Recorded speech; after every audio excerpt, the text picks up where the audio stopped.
Hello again, Toon Model Kit Tank fans. So we got number 10 from the Meng World War Toons kits. A lot of other YouTubers say Meng. Maybe that's how Chinese people pronounce it, but seeing how it's spelled M-E-N-G, I'm still going to go with Meng, because I'm not Chinese. Nice cool rendering there. It's the heavy tank, the M26 Pershing. I think it was used in the Korean War. Here's the licensing, I guess, from the video game.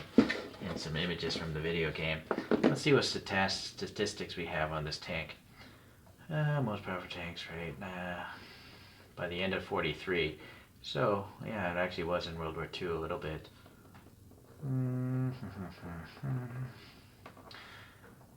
41 tons. Let's see, a crew of 5, a 90mm gun. Goes 48 kilometers per hour. Alright, not very good range, 160 kilometers. Alright, take a look inside. This one was taped up. I bought this off eBay. So, very cautious seller apparently. And that's fine. Oh, wow, yeah. Doesn't even put extra foam in there. So this is not standard, this foam. Just show you the parts here in the manual. I have a bunch of other videos on these World War Toons. I'm going to build every one of them eventually. So you have these little decals, and the numbers are really close, so you got to have some really small scissors and cut away those numbers, or they're going to become decals themselves and mess up the ones you want. The rubbery tracks, yeah, you got to get used to it. I really wish they had molded plastic ones that looked realistic, even though this is a cartoon tank. The problem with the rubber ones is the paint doesn't want to stick to rubber. So you can paint this, but you don't want to ever move them again or it's just going to flake off.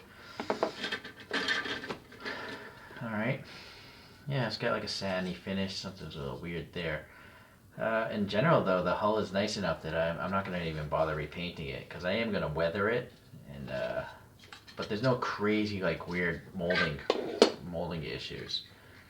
Same with the lower hull, even though you won't even see it. So, and it does have Meng there, World War Toons. The odd thing is they don't actually mold in M26 Pershing, even though you have all the real estate. They don't tell you what the vehicle is. It's really strange to me. All right, wow, it's jammed in there.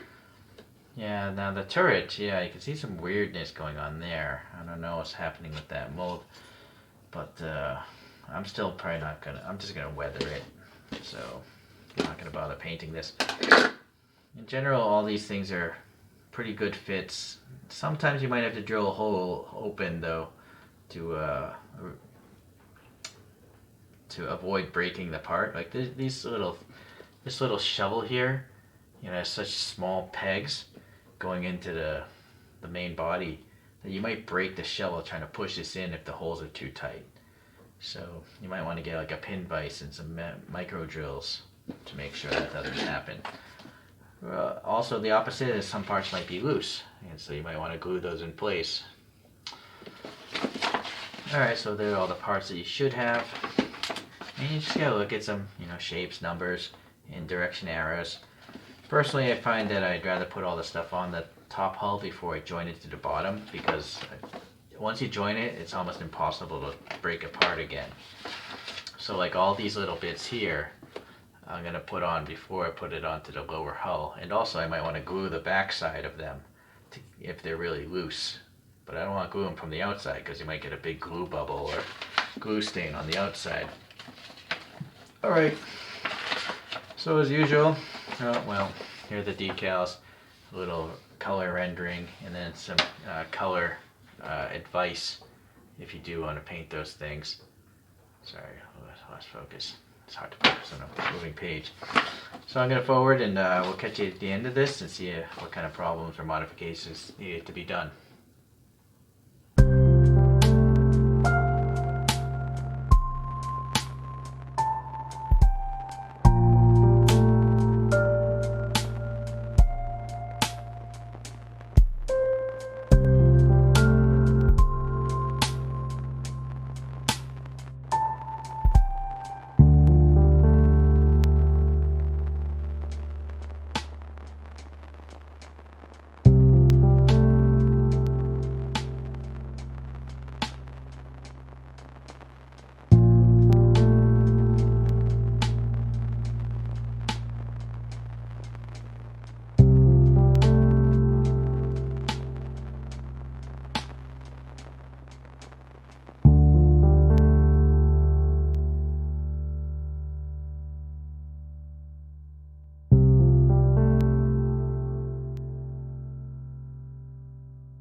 it's going to be a bunch of weird random noises. There's a couple guys installing a heating system in my place right now. Anyways. Okay, so I had to repaint it because there was a bunch of nub marks, like 3 of them back here, and they were so visible. I decided to repaint the thing, so just keep that in mind. Unless you really polish off those unless you polish off those nub marks really well and properly, you're gonna have to repaint it. Also, I dropped the turret while I was just detailing it, so this little antenna broke off. It was supposed to be like that, but I drilled it out, and then I can just pop this in here, and then if I break this off again, I can just put in a metal one. This one I didn't glue in because I'm gonna have to ship this back home, and you know, so you don't want to glue in everything if you plan to move it in the future. Most things were just a good friction fit, but some parts I did decide to glue in just in case. It's not necessary, but yeah, you'll get an idea if you build one of these things.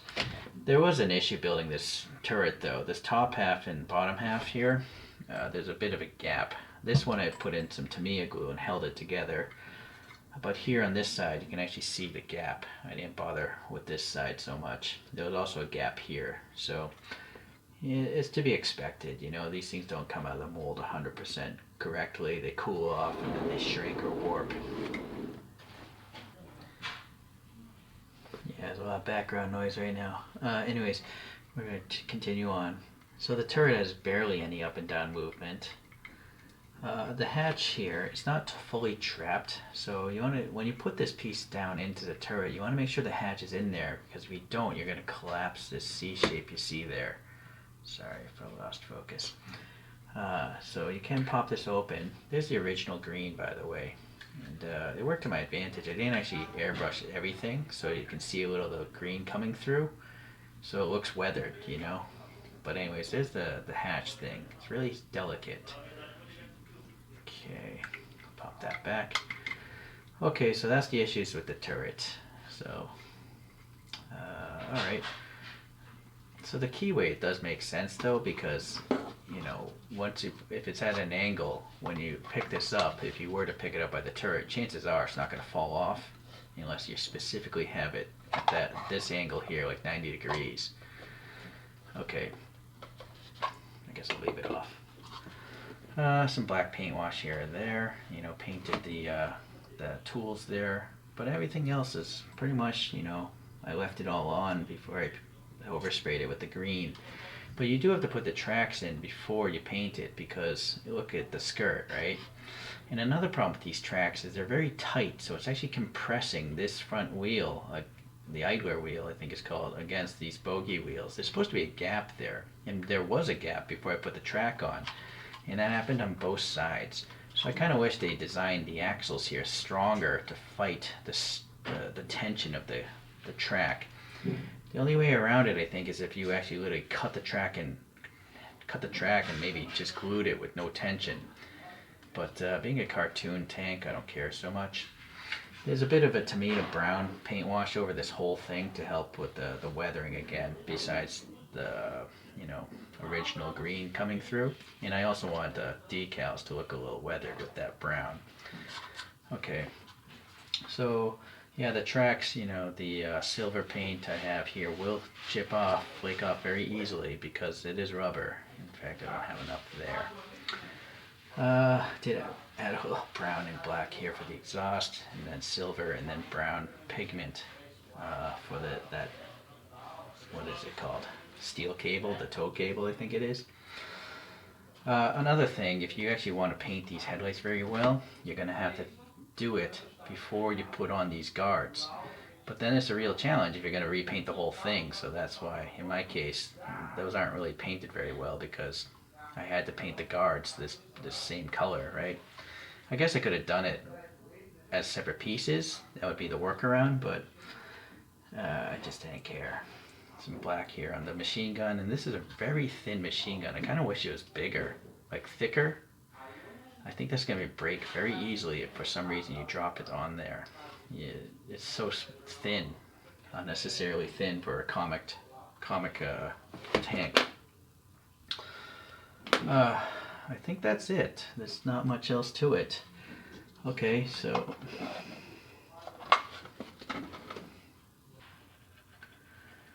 So all in all, I think the tank, it's actually a lot cooler than I thought it would be. I wasn't too excited about making this because I don't find the Pershing tank to look very cool.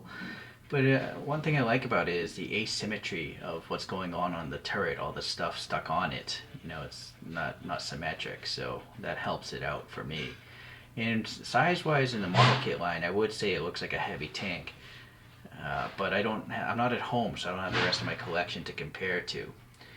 One last bit is Wikipedia says this thing in 1945 cost $84,000, which in 2023 money, this would be $1.4 million, which seems pretty cheap considering how much hypercars cost now. So I actually finished the model, had a different ending, but I'm back home now, so I may as well show you some other tanks, the heavy tanks from this World War Toons collection. What I'd like to do is see if one of these MOC building block figures will fit here. So we have a GI or a US trooper here, looks like a commander of some sort. And since this hatch is kind of big, maybe, let's see what happens.